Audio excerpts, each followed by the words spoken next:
You had a pretty solid win after that first drive that they had.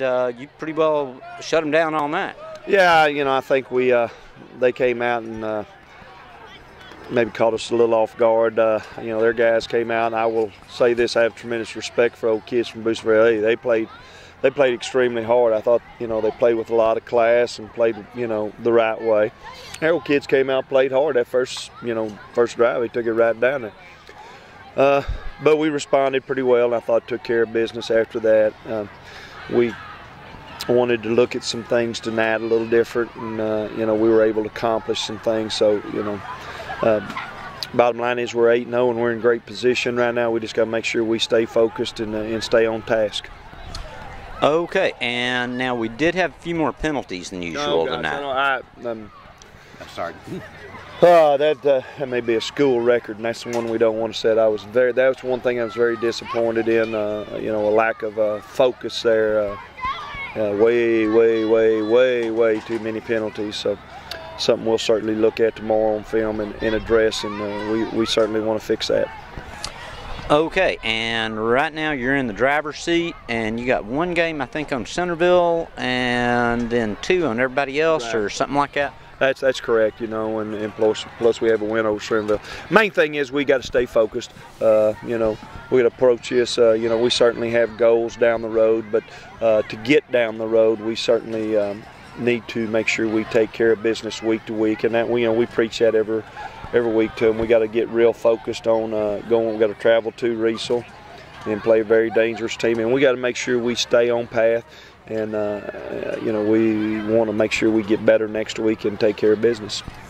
Okay, now I know that state rankings don't mean a whole lot because it doesn't decide what bowl game you go to. No. But right now, Crawford's ranked number 7, and I think Centerville's ranked 9 or 10. I don't know which poll you are. I don't really pay attention to that. Well, and this is the whole thing. That's all well and good, and I tell our guys, you know, that all that means is, you know, kind of where we're at that point in time, according to some sports writers. I caution them to this fact that, you know, in 2004 we only ranked number 1 in one poll, and that was the final one, and that's the one that matters. So, you know, it's all well and good. Says maybe a little bit about how we're playing, but. I really don't put much stock in that. We just got to make sure that we stay on task. And if we keep getting better and do things like we're capable of, this team has some tremendous potential. But again, we've got to make sure we realize that potential. One of the things that I think is kind of nice about what you're doing is that when you get a lead, you put in all your guys, but you continue to execute your game plan instead of like taking knees and stuff like that. Sure would like to do that, you know, right there at the end, you know, I kind of, but need to look at some of them number 2s on live film and want to do that. And, you know, they work out all week real hard, so, you know, they want an opportunity to get out there, and I'm certainly going to give that opportunity. And I thought, other than one series, we had a little breakdown with the number 2s, but I thought the number 2s were very efficient and did some good things. And it gives us an opportunity to get them on film and evaluate them. It gives them a chance to see themselves on film. And I think that's so very important for a player's progress, is to be able to see themselves on film and self-evaluate themselves. And did I see a JV or a player or 2 come up this week? Well, we moved one more up. You know, we moved Elijah Meeks up. You know, last week we moved Max Villa-Duval. So, you know, a couple guys that I thought had played well enough on the JV to warrant, you know, like we do every year. You know, it's nothing new, but both of those players had done some good stuff on the JV, and you know, it's time for them to step up and get a little taste of this, you know, the varsity level. You know, Max got a lot of reps in, and you know, and Elijah got some reps in too, so that's good for him.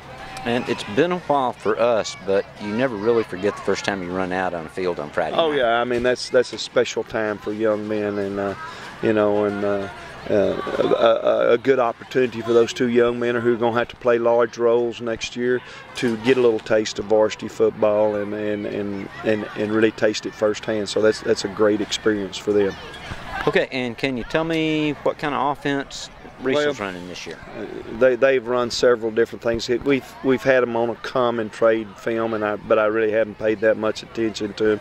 You know, they've been a spread team, they've been a wishbone team, they've been a wing tee team. So, you know, we'll have to get ready for a multitude of things. So, you know, I don't know what they'll be in next week. And we get a lot of that. You know, people throw different things at us. I think that's kind of a situation that we face every week, and our guys know it, and we've got to kind of make adjustments on the run, but we'll just have to wait and see what they throw at us. Okay, and one last question. You have to feel kind of good. You're still pretty run heavy, but your passing game has really developed over the last few years. Well, it has. I think Wyatt's grown into it. You know, Coach Kelm may got a little too conservative a couple of weeks, but yeah, I certainly wanted to look at that. He's been throwing the ball much better in practice, and that's something you know, I talk about that we've got to expand on. And he threw some real nice balls tonight. There's a couple times put a little too much air in it, and you know, we'll address it. It's a learning situation for him. You know, everybody's got to remember he's still a sophomore, and so you know, he's in a learning situation. But you know, it's a good thing about him. We've got a very experienced team around him that's giving him a lot of help, and he's really growing into the position, and he's making steady progress, and you know, that's great. And you know, so you know, the better he gets, you know, the better we're going to get also.